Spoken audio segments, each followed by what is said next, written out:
speaking truth to power. Even in time of Saadi, the ancient Persian sage, that was a dangerous thing to do, as he narrates in this tale. "Do you ever wonder what it takes to silence a tyrant?" the old dervish whispered, his eyes sparkling with a dangerous light. The bustling marketplace of Baghdad fell silent as Hajjaj, the ruthless governor, rode through the streets. His name was whispered with fear, his iron fist ruling the land with an iron will.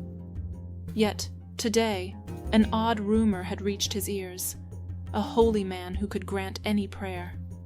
Intrigued, Hajjaj sought out the dervish. "Holy man," Hajjaj sneered, his voice dripping with arrogance. "I hear your prayers are answered by the heavens themselves. Pray for me, that my reign may be long and prosperous." The dervish bowed his head. "O Allah," his voice echoing through the square, "grant this man death, swift and merciful." A collective gasp rose from the crowd as Hajjaj's face twisted in fury.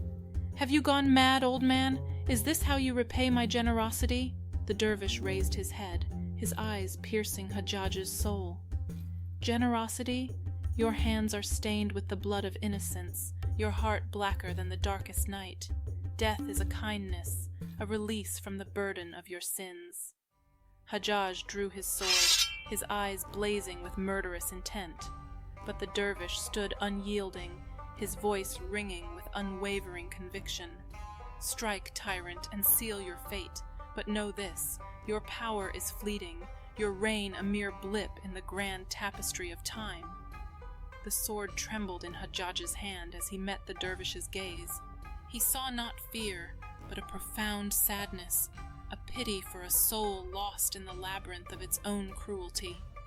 With a growl of frustration, Hajjaj sheathed his weapon and rode away. In the quiet aftermath, the old dervish turned to the hushed crowd.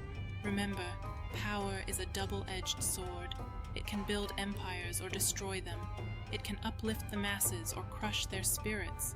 And sometimes, the most merciful prayer for a tyrant is a swift end, to spare both the tyrant and his people from further suffering." And as the dervish vanished into the labyrinthine alleys of Baghdad, the crowd pondered his words and saw that even though the prayer sounded like a curse, it indeed was meant as a blessing in disguise.